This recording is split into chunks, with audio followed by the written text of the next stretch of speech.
Kerala, a southwestern state in India, is renowned for its stunning natural beauty and progressive social indicators.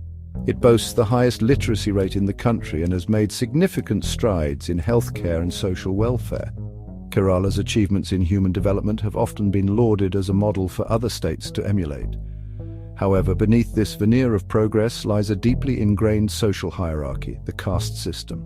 This system, with its roots in ancient India, has long cast a shadow over Kerala's social fabric.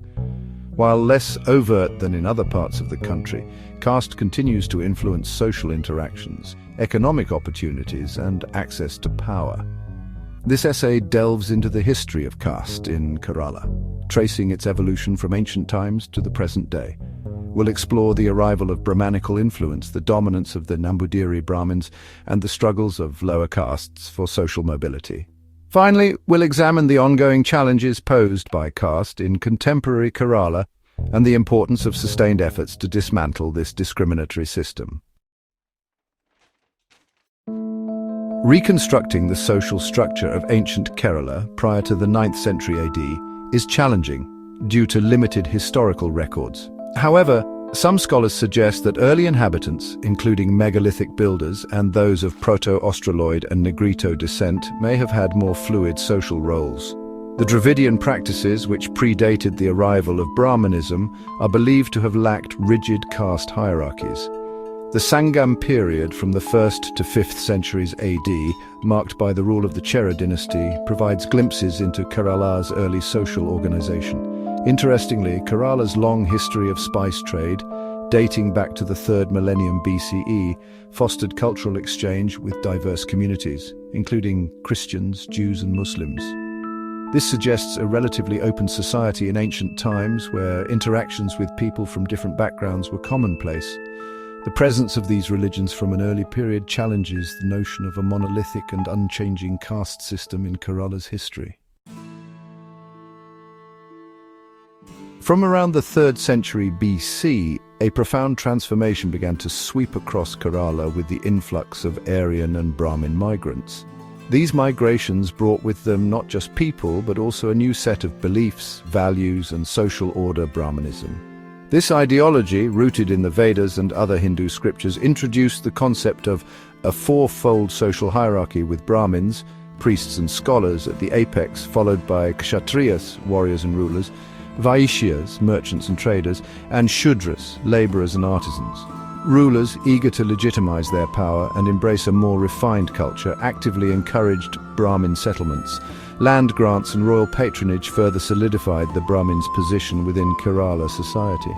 However, the Varna system, while providing a template, did not manifest in Kerala in its exact North Indian form. The Nambudiri Brahmins emerged as the preeminent caste, wielding immense religious and social authority. The Vaishya category remained less prominent, possibly due to the existing trading communities and Kerala's unique economic structure. Section 4. The Nambudiri Hegemony, Power, Purity and Patriarchy. The Nambudiris, through a combination of shrewd social engineering and religious sanctions, established themselves as the undisputed elite of Kerala society.